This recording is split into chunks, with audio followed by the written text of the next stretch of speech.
Throw up the sex in her.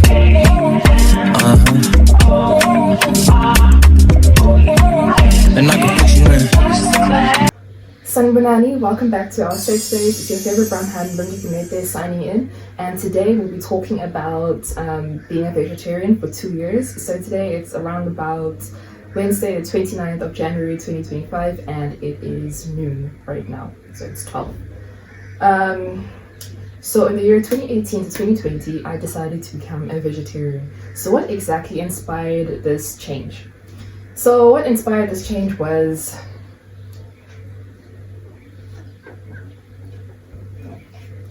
it was a wanting to be compassionate towards like animals and not eating them. So pretty much on social media there was this huge wave of like veganism and vegetarianism that was, you know, super, let's just say trending. It was trending, it was in, but it was in and cool for all the right reasons, you know. It's pretty much not looking at another being with a heartbeat and that feels pain, like a sentient being that feels pain, and not looking at it as food, but rather as another living being, you know what I'm saying?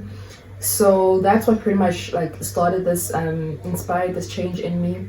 And it was also wanting to be more healthy, because, you know, there are numerous health benefits of intaking fruits and vegetables in your daily diet, as well as wanting to be more spiritually aligned with source, you know, with God. And I believe like if you want to see God in his rawest form, just step out in nature. I just feel so much more connected to God in nature, and so, you know, eating your fruits and vegetables more is like, it was like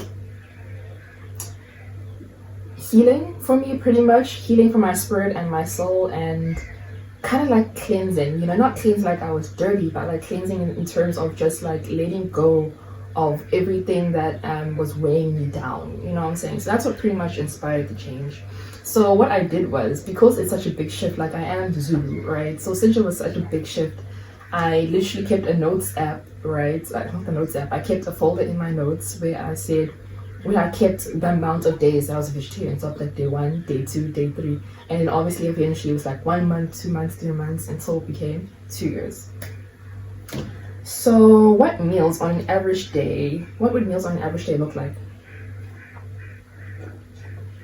Meals on an average day was, okay, for breakfast it would be anything from like eggs, you know, toast, bread, tomato, cheese, mushrooms, cereal, fruit, you know, pretty much anything vegetable. I didn't become a vegan because a vegan I just felt was too extreme for me. So in 2018 I was 17 years old, and then I turned 18 in December. So I was 17 and I was still living with my family, and that's when I started. I wasn't working. But a few months later I did get a job, which helped me to maintain this lifestyle choice, because being a vegetarian is a lifestyle, like it affects you completely, you know. So so I wasn't a vegan. Like if you don't know what a vegan is someone who only eats fruits and vegetables only. They don't take any other meat products, or like meat byproducts, or like or something like a food that comes from animals, so such as cheese, milk, any like type of dairy, or eggs, or any, you know, animal byproducts, or even like bubblegum, because bubblegum actually does have if I'm not mistaken, it's sinew or something like that. It has some sort of like animal byproducts, or it's like cartilage or something. I think it's sinew something. It comes from like, I don't know if it's from beef or pork, that gives it the elasticity. So I just couldn't do it, you know. Being Zulu, meat is such a huge part of our culture, you know, from literally slaughtering goats and cows and chickens, you know, for spiritual purposes, to just eating meat. Like South Africans are meat lovers, you know, so completely cancelling that out just wasn't going to work for me, you know, and it was going to be just 10 times more expensive, you know. Mind you, I wasn't working when I started to become a vegetarian. So lunch would look like anything between cabbage, spinach, broccoli and cauliflower, mixed vegetables, putu rice, spaghetti, vegetables. They look like fruits and vegetables, guys. And then same thing goes for dinner. And then eventually, when I did start working, I was able to buy things like tofu, tofu and stuff, and almond milk as well. Every now and again. If you don't know what tofu is like, it's like fake meat. That's not a nice way to put it, but it's kind of like it's a meat substitute, and it's made out of soya, if I'm not mistaken. And the way they process it is highly processed. The way they process it is to either taste and look like beef or chicken, or even turkey. There's also like turkey as well, and you get anything from like mincemeat to like literally like pieces, chopped up pieces that's supposed to look like chicken breast, it's like being chopped up or something. And you get mincemeat. I said beef breast, chicken breast, beef patties, beef breast cuts.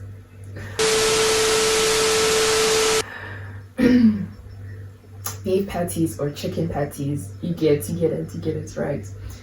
So let's move on to the effects that it had on me mentally. Mentally, it was just like such a discipline thing. Like honestly, when I was a vegetarian, I was the most focused and the most disciplined that I've ever been in my entire life, to be honest. And it instilled qualities in me. Like cutting out meat was like kind of like cutting out unnecessary like pleasure or distractions. Like it was just like a psychological thing of like, I'm choosing to be healthy. Not only am I putting healthy things in my body, I'm also choosing to like live a healthier lifestyle. You know what I'm saying?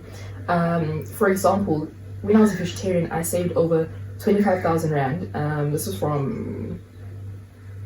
was in 2019, if I'm not mistaken. When I was 18 years old, I saved over 25,000 rand as a waitress. 25,000 might not seem a lot, but mind you, it was only in the period of 1 year. I was 18 years old. I was still in high school. I was doing my final year matric. I was doing matric, and I was working as a waitress part-time. So that means only on the weekends, on Saturday and Sunday. That's the only time I was working. So let me give you like a bit of a understanding of like a waitress's salary. A waitress only earns where I was working. If you're working weekends only, you make 1,250, 1,500 if you're lucky, a month. Only working those 2 days a week, plus tips, and tips would range anywhere from 100 rand to 500 if you're lucky. And the 500 is not like an every weekend kind of thing, every day kind of thing. 500 is more like school holidays, super busy days, your lucky stop days. So like on average, you'll say tips is like 200 on average, right? That's your average tips per day. Where I was working at Wimpy at Richards Bay in Boardwalk in the mall. So Richards Bay is not a big city. It's not even a city, it's a town. Like it's small, but there's like a lot of people and there is things happening, just to give you an idea. So yeah, I saved like a lot of money. That took a lot of discipline and a lot of focus. Like I didn't do my hair with that money, not even once. I didn't go shopping. I didn't buy one piece of clothing with those savings, during that year. I didn't eat out. I was just like, the only thing that I care about and that I'm focused on that would make me feel good is seeing my bank balance go up. Even if it's just going up by 200 rand, 1,000 rand, like that was the only thing I cared about, and that's the only thing that made sense to me, because I just wanted to be independent and established. And I believe, that money makes money. The only way to make money is to have money.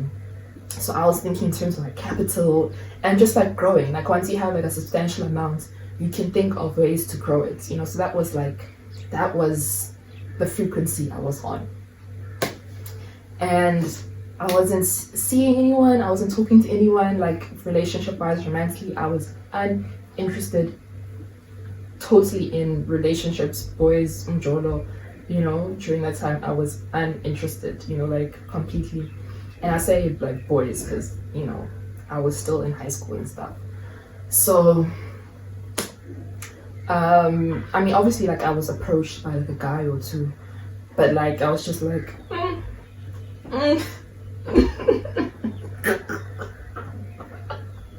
Stay away. Okay, so those are the mental effects. The mental effects was like discipline. It was like a fasting in a sense, a very long fasting, everyday fasting. And you know, when you fast, it's like you automatically, when you fast, it like switches the way you think. You suddenly just realize that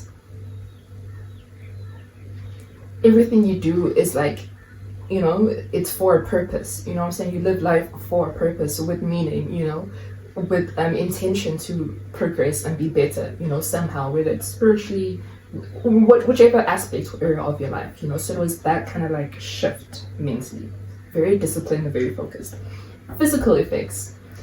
I lost a lot of weight. Like I was already small, but like I got smaller, and I didn't realize how small I was until I let me have a sip of my juice.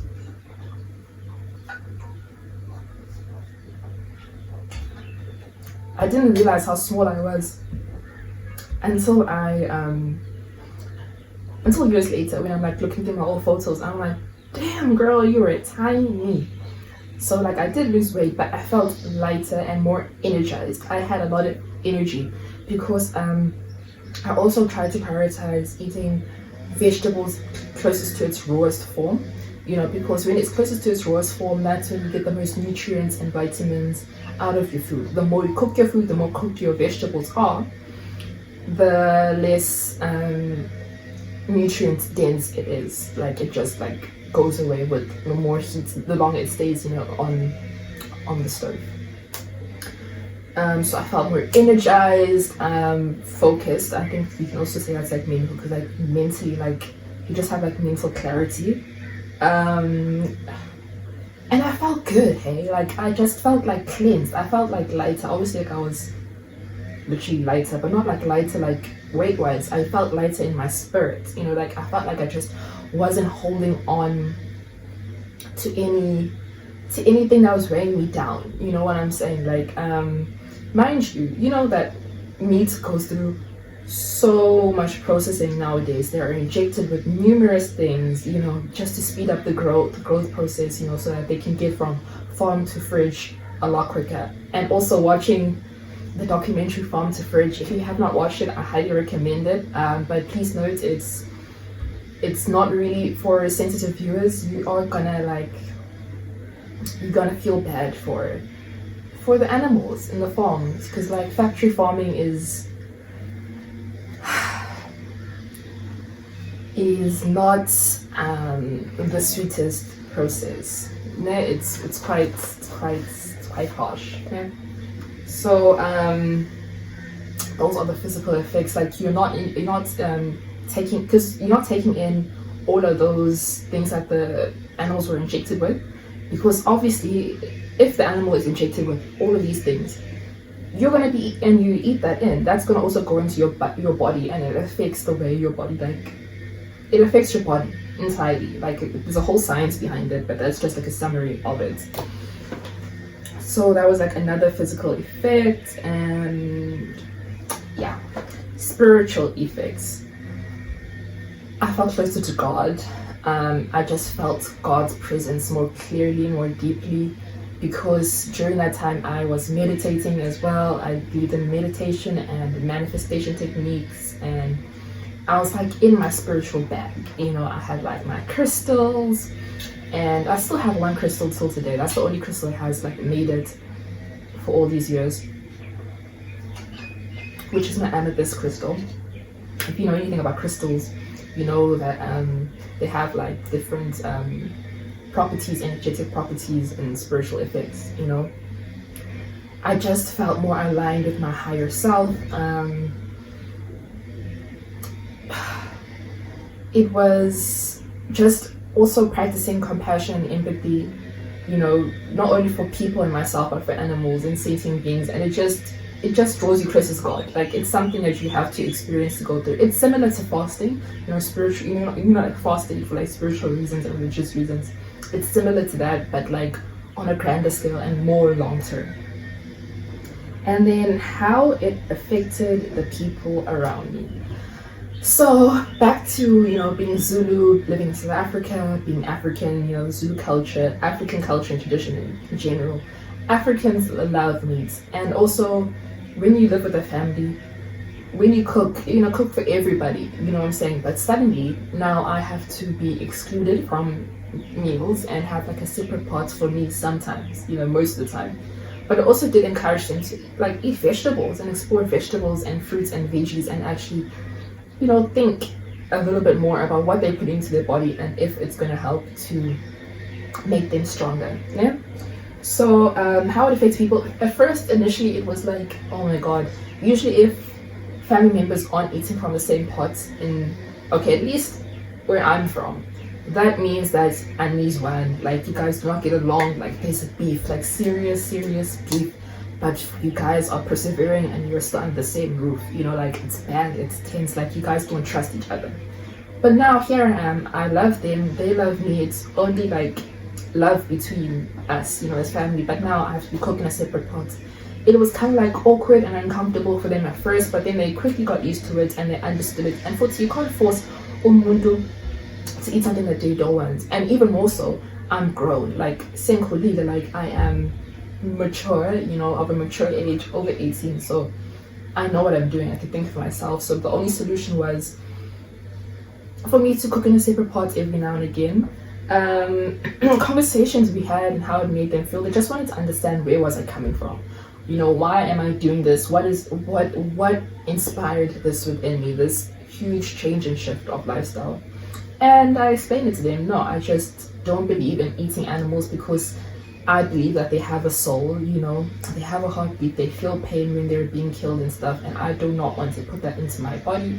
I do not want to eat animals. It just is wrong for me in this period of my life, in this chapter of my life. And that was it, and they understood and they took it well. How it made them feel, I guess, I mean, there's only so much you can feel about what another person's eating, so it was okay. It was really okay. So reflecting on that experience, it was a period of growth for me. It was a period of growth. It was a time for me to just be like renewed. I definitely felt like I kind of reset or renewed or like walked into a different area of myself, because after that I was never ever the same.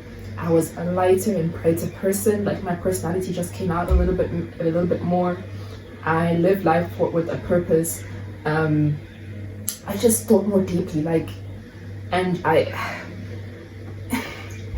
telling you, I emerged out of that experience as a new person, and I didn't even think that would be an effect, of it. But really, I was never the same, but in a good way. It really was a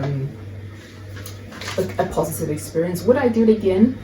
I don't think I would become a vegetarian or a vegan, again.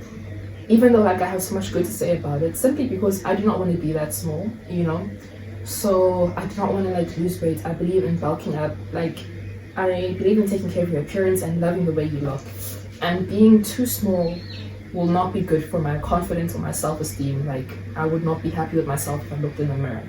So that's the main reason. Even though it might be a little vain and stuff, the reality is if you look good, you feel good as well. You know what I'm saying? So what I would do, how I would implement, maybe vegetarianism or veganism into my life, would maybe having a vegetarian day or a vegan day, out of the week, or maybe 2 days out of the week. That is some way I would implement it into my life, because I do believe in it, as I have, experienced it, and it was such a positive experience.